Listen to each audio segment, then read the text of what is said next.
मैं राजन झा आपका editorial class पे स्वागत करता हूं। आज हम लोग पॉलिटी के एक नए चैप्टर को पढ़ेंगे जो कि है संविधान के भाग्य। ठीक है, आप जितने भी गवर्नमेंटल सेक्टर के जितने भी एग्ज़ाम होते हैं, चाहे आप रेलवे एसएससी या आप स्टेट पीसीएस, आप किसी भी लेवल का एग्ज़ाम दे रहे होंगे तो यहाँ से आप लोग को क्वेश्चन दिखा होगा और मिलता भी है। तो आज हम लोग संविधान के भाग्य को पढ़ेंगे और इससे पहले हम लोग पॉलिटी के 3 वीडियो को अपलोड कर चुके हैं, आप लोग प्लेलिस्ट में जा कर के देख सकते हैं। और आज हम लोग संविधान के भाग्य को स्टार्ट करने से पहले कुछ बेसिक चीज़ों को हम लोग देख लेते हैं, जो कि मैं पहले भी बता चुका था लेकिन आज फिर बता देता हूँ कि संविधान में कुल 395 आर्टिकल थे, ये आप लोग को पता है। 22 भाग्य थे, 22 भाषाएं थी, 8 अनुसूची थी जो कि अभी 12 हो गई है। तो ये 3-4 पॉइंट है जो आप लोग को याद होना चाहिए। तो ऐसे अगर आप पढ़ते हैं तो आप लोग को 22 भाग्य देखने को मिलता है, लेकिन आपको पता है कि संविधान में संविधान संशोधन होने की प्रक्रिया है जो कि आर्टिकल 368 है, जो कि साउथ अफ्रीका से लिया गया है। तो उसके तहत क्या हुआ कि बहुत सारे संविधान में क्या हुआ, संशोधन हुआ। जैसे कि आप यहाँ पर देख सकते हैं कि 4A जो कि मौलिक कर्तव्य जोड़ा गया था। तो आप लोग को पता है कि जब मूल संविधान हमारा बनकर तैयार हुआ था तो मौलिक कर्तव्य नहीं जोड़ा गया था, जो कि 42 अमेंडमेंट एक्ट 1976 के तहत 42वां संविधान संशोधन 1976 के तहत मौलिक कर्तव्य को जोड़ा गया। इसलिए और हम लोग आगे पढ़ेंगे कि 9 जिसमें कि 9 क 9 ख इस तरह के आएंगे, तो वो सारे प्रावधान संशोधन के तहत जोड़े गए हैं। ठीक है, तो आज हम लोग शुरू करते हैं संविधान के भाग्य। आज हम लोग का चौथा वीडियो है। ठीक है, तो भाग्य में इधर हम लोग का भाग्य लिखा हुआ है, इधर प्रावधान है और इधर अनुच्छेद है, जो कि अनुच्छेद हम का एक स्पेशल वीडियो आएगा। तो अनुच्छेद उतना याद नहीं भी हो तो अभी दिक्कत नहीं है। मुख्य रूप से आपको प्रावधान और भाग्य, ये 2 चीज आप लोग को याद होना चाहिए। तो कुल मिला के जैसे 22 भाग्य है तो हम लोग 22 भाग्य को नहीं पढ़ेंगे, बीच बीच में कुछ छोड़ना भी है क्योंकि वहां से क्वेश्चन नहीं बनते हैं और ना ही वो इम्पोर्टेंट है। क्लियर है? चलिए अब हम लोग शुरू करते हैं संविधान के भाग्य। संविधान के भाग्य में जो पहला भाग्य है वो है संघ एवं राज्य क्षेत्र। ठीक है, आप पहली अनुसूची भी पढ़िएगा तो यही आएगा, पहला अनुच्छेद भी यही है और पहला भाग्य भी यही है। तो पहला भाग्य पहला अनुच्छेद या कुछ भी पूछे तो आपका आंसर यही होगा कि संघ एवं राज्य क्षेत्र।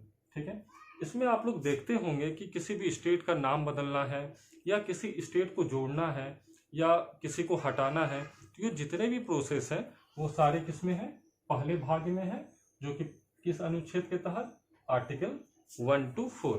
ठीक है, क्लियर है? पहला भाग्य संघ एवं राज्य क्षेत्र किस अनुच्छेद 1 to 4। क्लियर है? दूसरा हम लोग देखते हैं सेकेंड भाग्य जो हम लोग का दिया हुआ है वो है नागरिकता। ठीक है, नागरिकता मतलब सिटीजनशिप, कि हमें कितना दिन भारत में रहने के बाद हमको यहाँ का नागरिकता मिलेगा या कितने दिन यहाँ से हम बाहर चले जाएंगे तो नागरिकता हमारा समाप्त हो जाएगा। तो ये जितने भी प्रावधान होंगे वो हम लोग एक स्पेशल वीडियो पढ़ेंगे। अभी बस हम लोग को एक कॉन्सेप्ट लेना है। तो दूसरा भाग्य क्या है, सिटीजनशिप, जिसको नागरिकता बोलते हैं, किस आर्टिकल में है, 5 to 11। क्लियर है? 2 क्लियर हो गया। तीसरा देखते हैं, तीसरा है मौलिक अधिकार।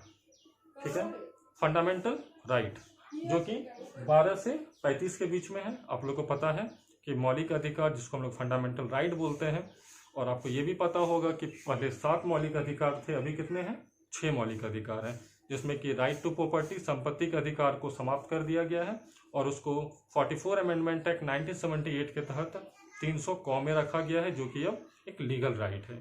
तो इतना एक बेसिक कॉन्सेप्ट आप लोग को पता होना चाहिए। मौलिक अधिकार क्लियर हो गया कि किस आर्टिकल में है, 12 से 35।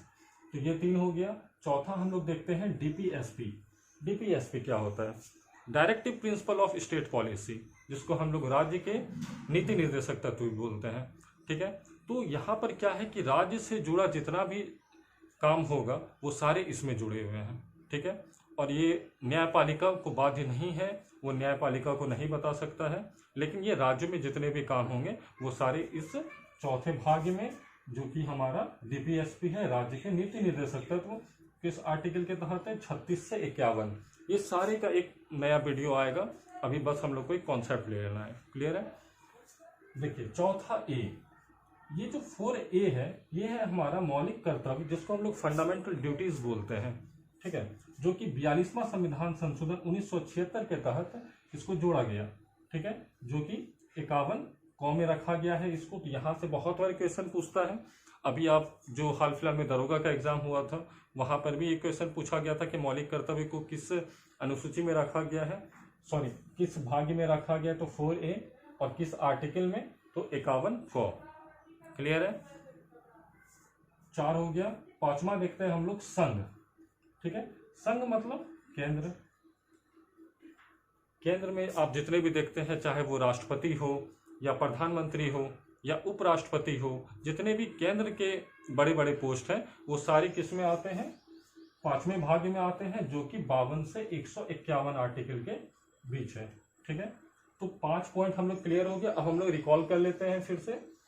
पहला भाग में क्या था, संघ और उसके राज्य क्षेत्र, जो कि पहला 1 to 4 आर्टिकल के बीच है। दूसरा हम लोग देखें नागरिकता, जिसको हम लोग सिटीजनशिप बोलते हैं, जो कि 5 to 11 के बीच है। तीसरा हम लोगों ने देखा मौलिक अधिकार, जो कि 12 से 35 के बीच में था। चौथा हम लोगों ने देखा directive principle of state policy, जिसको हम लोग राज्य के नीति निर्देशक तत्व बोलते हैं, जो कि 36 से 51 के बीच था। चौथा ए जो था या चौथा क जो था वो हमारा मौलिक कर्तव्य था, जो कि 42वां संविधान संशोधन 1976 के तहत जोड़ा गया, जो कि 51 कौ में रखा गया है। 5वां जो भाग्य था वो हमारा था संघ, जिसको हम लोग केंद्र बोलते हैं। वो कितना आर्टिकल था, 52 से 151। अब हम लोग 6, 7, 8 को देखते हैं। तो 5th में आप लोग देख लिए कि संघ हो गया, तो संघ हो गया आपका एक केंद्र लेवल पे। केंद्र के बाद क्या आता है, राज्य आता है। तो छठा जो भाग्य था हमारा वो क्या है, राज्य है, जिसमें कि आर्टिकल 152 टू 257, 152 आर्टिकल से लेकर 257 आर्टिकल के बीच में राज्य के बारे में बताया गया है, ठीक है। जिसमें राज्य में जितने भी पोस्ट होते हैं, चाहे वो सीएम का पोस्ट हो, राज्यपाल हो, उपराज्यपाल हो, उप मुख्यमंत्री हो, इस तरह के जितने भी स्टेट में पोस्ट होते हैं वो सारे प्रावधान कहाँ पे हैं, आर्टिकल 152 से लेकर 257 तक। क्लियर है। ये जो 7वां आप देख रहे हैं ये निरस्त कर दिया गया है, मतलब इसको समाप्त कर दिया गया है। मूल संविधान में 7वां अनुसूची 7वां भाग्य को जोड़ा गया था, लेकिन अभी वर्तमान में इसे निरस्त कर दिया गया है। और किस अमेंडमेंट के तहत निरस्त किया गया है, तो यहां से क्वेश्चन बनता है। तो 7वां संविधान संशोधन 1956, ये आप लोग याद रखिएगा कि 7th अमेंडमेंट एक्ट 1956 के तहत 7वें भाग्य को निरस्त कर दिया गया है, मतलब समाप्त कर दिया गया है। क्लियर है। 8वां है हमारा संघ राज क्षेत्र। हम लोगों ने पढ़ा 5th में संघ था, 6ठा में पढ़ा राज्य था, 7th में पढ़ा कि इसे निरस्त कर दिया गया, और 8वां जो भाग्य है वो संघ और राज्य, इस दोनों को यहाँ पे उठा के रख दीजिए। ये संघ राज्य का मतलब हो जाता है यूनियन टेरिटरी, जिसको हम लोग केंद्र शासित प्रदेश बोलते हैं। क्लियर हो गया। तो ये 8 पॉइंट हम लोग का क्लियर हो गया, जो कि किस आर्टिकल के तहत था, 239 से लेके 242 तक, ठीक है। तो अब जितने भी बचे हैं उसे हम लोगों ने देख लेता हूं, और जितने भी बचा है, और ये 8 पॉइंट आप लोग को फिलहाल याद हो गया होगा। और हम लोग 9 से स्टार्ट करते हैं और 20 तक जाएंगे। सबसे पहले 8 भाग्य को देख लिया, जो कि आप लोग समझ भी गए होंगे, और रटना नहीं है, आप लोग बस एक बार अच्छे से 2 बार अच्छे से वीडियो को देख लीजिएगा, सारा चीज याद हो जाएगा। क्लियर है। तो 9वां हम लोग देखते हैं कि 9th जो भाग्य है वो है पंचायत से, ठीक है। तो पंचायत आपको पता है कि ग्रामीण स्तर पर भी पंचायत होता है, शहर पे हम लोग देखते हैं कि नगर पंचायत या नगर परिषद या नगर पालिका हम लोग जो भी बोल सकते हैं, और एक होता है सहकारी समितियां, ये भी एक पंचायत के तौर पे ही कुछ छोटे रूप में ही होता है। तो ये तीनों ही आप लोग को 9, 9 को और 9 खो, ये तीनों एक करके याद करना है, ठीक है। एलिमिनेट कर करके याद कीजिएगा, तो उससे आप लोगों को और अच्छे से याद रह जाएगा और लंबे समय तक याद रहेगा, रटना नहीं है। तो 8 हम लोग देख चुके थे। 9th में हम लोगों ने देखा कि पंचायत है, पंचायत 239 से लेकर 242 आर्टिकल के तहत।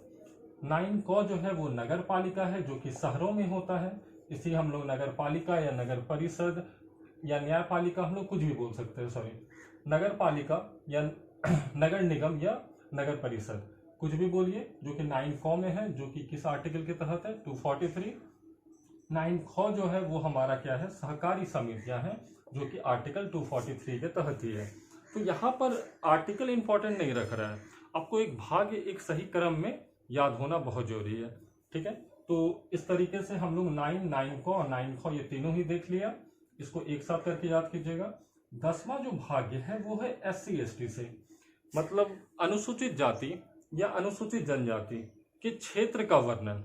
हमको पता है या आपको भी पता है कि हमारे भारत में कई ऐसे राज्य हैं जहां पर अनुसूचित जनजाति, अनुसूचित जाति के लिए बहुत सारे क्षेत्र के प्रावधान हैं। तो जितने भी प्रावधान हैं वो हम लोगों को 10वां भाग्य या आर्टिकल 244 के तहत ही पता चलता है। क्लियर है? तो 10 भाग्य हो गया। अब हम लोग 11वां भाग्य देखते हैं कि संघ राज्य संबंध। ठीक है, संघ राज्य संबंध क्या हुआ? संघ हो गया आपका केंद्र, ठीक है, राज्य हो गया आपका स्टेट। मतलब कि केंद्र और राज्य के बीच जितने भी फाइनेंस से जुड़े जितने भी काम होंगे या पुलिस प्रशासन से जुड़े जितने भी काम होंगे या एक्स्ट्रा और जितने भी काम होते हैं जिसमें कि केंद्र और राज्य दोनों मिलकर कर काम करते हैं, तो वो हमारा 11वीं भाग्य में आता है, जो कि आर्टिकल 245 टू 263 के बीच आता है। तो यहां तक क्लियर हो गया। एक बार रिकॉल कर लेते हैं। 9वां भाग्य क्या था? पंचायत। 9 का क क्या था? नगर पालिका। 9 का ख क्या था? सहकारी समिति। 10वां भाग्य क्या था? SC/ST, जिसमें हम लोग अनुसूचित जाति, अनुसूचित जनजाति के क्षेत्र के प्रावधान के बारे में हम लोग देखते हैं। 11वां भाग्य जो था वो हमारा संघ और राज्य संबंध के बारे में है। 11 के बाद क्या होता है कि 12, 13 और 14 ये इतने इंपॉर्टेंट नहीं है और ना ही कभी एग्जाम में पूछता है, तो इसलिए मैंने उसे हटा दिया है। और जो भी इंपॉर्टेंट फैक्ट है बस हम लोगों को उसी को देखना है। ठीक है, तो 15वां हम लोग जो देखते हैं वो है निर्वाचन। निर्वाचन का प्रोसेस आप लोग को पता होगा कि हमारे भारत में निर्वाचन का जो एक प्रोसेस है, एक वयस्क मताधिकार जो है 18 साल से ऊपर जो भी है वो वोट दे सकते हैं।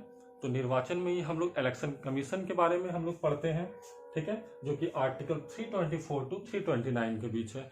यहाँ से बहुत बार क्वेश्चन पूछा है कि चीफ इलेक्शन कमीशन या इलेक्शन कमीशन के बारे में किस आर्टिकल के तहत पता चलता है, तो 324 से लेकर 329 के बीच। और इसमें क्या क्या प्रावधान है, तो आपको मैंने अनुसूची में भी पढ़ाया था कि 61वां संविधान संशोधन 1988 या 1989 के तहत ही 21 साल से वोट देने का अधिकार को हटा करके 18 साल कर दिया गया था। तो यही प्रोसेस ये सारे निर्वाचन में आ जाते हैं, जिसको हम लोग इलेक्शन कमीशन भी बोलते हैं। तो 15 भाग हो गया। अब उसके बाद 16 नहीं करना है, 17 करना है। 17 क्या है हमारा? राजभाषा। हमको पता है कि भारत की जो राजभाषा है वो क्या है? हिंदी है। और यहाँ की लिपि क्या है? देवनागरी है। तो लिपि के बारे में, भाषा के बारे में किस आर्टिकल में दिया गया है? तो 343 टू 351। ठीक है, तो ये इंपॉर्टेंट है, ये इंपॉर्टेंट है। यहाँ से बहुत बार क्वेश्चन पूछा है। ठीक है, तो 17 हो गया। उसके बाद हम लोग 18 देखते हैं, आपात संबंध। आपात संबंध से आप लोग क्या समझते हैं? आपात हो गया आपका एक नेशनल इमरजेंसी, प्रेसिडेंट इमरजेंसी या फाइनेंस इमरजेंसी। इस 3 तरह की इमरजेंसी के बारे में हमारे संविधान में बताया गया है। तो राष्ट्रीय आपात जो होता है, जिसको हम लोग नेशनल इमरजेंसी बोलते हैं, वो आर्टिकल 352 के तहत है। ठीक है, 356 आप लोग को पता होगा कि प्रेसिडेंट इमरजेंसी है, जिसको हम लोग राष्ट्रपति शासन बोलते हैं। और 360 फाइनेंशियल इमरजेंसी, जिसको हम लोग वित्तीय आपात बोलते हैं। तो 3 तरह के आपात हैं। यहाँ से भी बहुत बार क्वेश्चन पूछा है, इसलिए आप लोग को आपात संबंधी किस भाग में है? 18वां भाग में है, 18th भाग में है। और किस आर्टिकल में है? तो 352, 356 और 360। तो ये 3 आर्टिकल तो आप लोग को डायरेक्ट 352 टू 360 याद रखना है।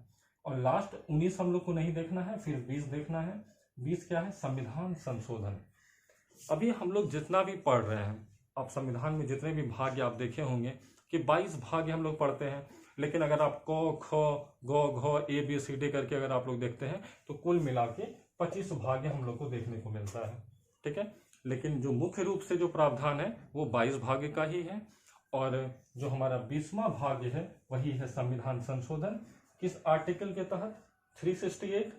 और कहाँ से लिया गया है? ठीक है, साउथ अफ्रीका से लिया गया है। 21, 22 उतना इंपॉर्टेंट नहीं है। तो देखिए 9, 9 को 9 को 10, 11, 12, 13, 14 ये तीनों छोड़ देना है। फिर 16 छोड़ देना है और फिर 19 छोड़ देना है, फिर 21 और 22 छोड़ देना है।